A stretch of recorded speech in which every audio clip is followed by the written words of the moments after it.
Major area of policy.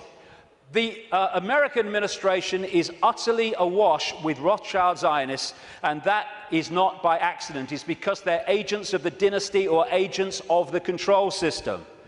It's not about race. Mossad is not the intelligence agency of Israel. It's the intelligence agency of the Rothschilds, and that's why it turns up all over the world in false flag set-up terrorist events and assassinations and all that stuff, because it's not carrying out the policy of Israel, it's carrying out the policy of the Rothschilds that control Israel.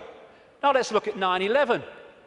The World Trade Center lease was purchased just a few weeks before 9/11 by Larry Silverstein, Rothschild Zionist, and Frank Lowy, Rothschild Zionist, and the deal was done with this guy called Eisenberg, Louis Eisenberg, Rothschild Zionist, the head of the New York Port Authority. The head of the CIA, who investigated what happened on 9/11, George Tenet, Rothschild Zionist.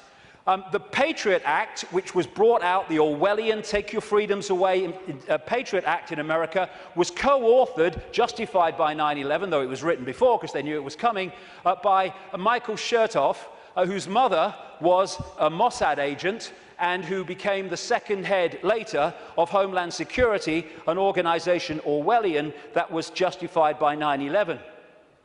At the time of 9/11, in the run-up to it, and then the war on terror and all that stuff, the Pentagon was dominated by Paul Wolfowitz, Rothschild Zionist, Dov Zakheim, the comptroller, who managed to lose trillions of dollars and still got away with it. And by the way, when one announcement was made of how much he'd lost or had gone missing in the Pentagon, they announced it on September the 10th, 2001.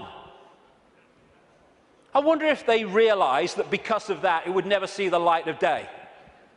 Dov Zakheim, Rothschild Zionist, and people like Douglas Feith or Feith, Rothschild Zionist in the Pentagon.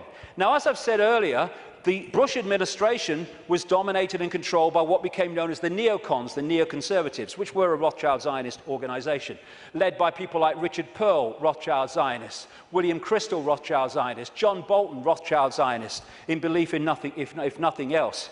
And then the 9/11 Commission report, which was the official report investigating 9/11. They wanted Kissinger to head it first until the public didn't take that seriously and he had to step down. But that report, which agreed that the official story of 9/11 was true, was written and overseen by Philip Zelikow, Rothschild Zionist. The judge, Alvin Hellerstein, who is hearing and overseeing the cases of the 9/11 families, who are taking out lawsuits to try to find the truth of 9/11, etc., Rothschild Zionists, making sure that truth never comes out. Think of the ratio I said earlier as I go through this. The man who coined the phrase, he was a Bush speechwriter, the axis of evil, which targeted Iraq before they invaded Iran and North Korea, was David Froome, Rothschild Zionist. So when you look at this, because Israel is the fiefdom of the Rothschilds, you see that this dynamics, or you'd think, is the man of 300 million people, the superpower, is the most powerful of the two. No, no. He is controlled from there because the Rothschilds control them. Do you know Israel has the second biggest F-16 fleet in the world, the biggest outside of America? It's a slither of land. How did they get them? Dov Zakheim, as comptroller of the Pentagon, Rothschild Zionist, made a load of weaponry and planes in America scrap when they weren't, so they could be passed for a song to Israel.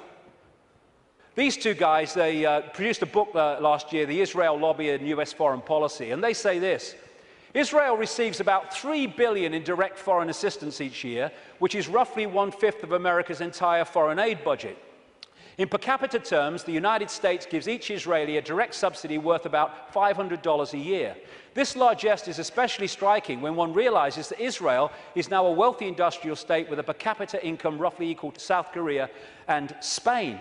Another writer, a former BBC and ITN journalist, produced a book, Zionism, the Real Enemy of the Jews, and my God, is that true.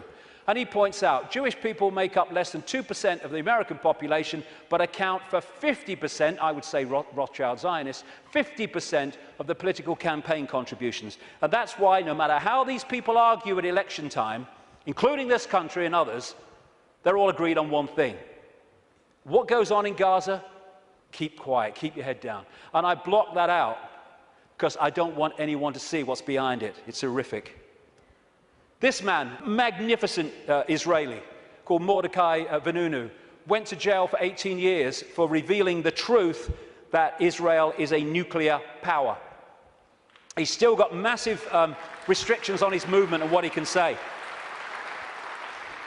And you know, and he announced officially that he was continuing it. There is an official policy that on Israel's nuclear weaponry, America doesn't ask and Israel doesn't say. That's an official policy. Iran hasn't even got it yet, and they want to invade the bloody place.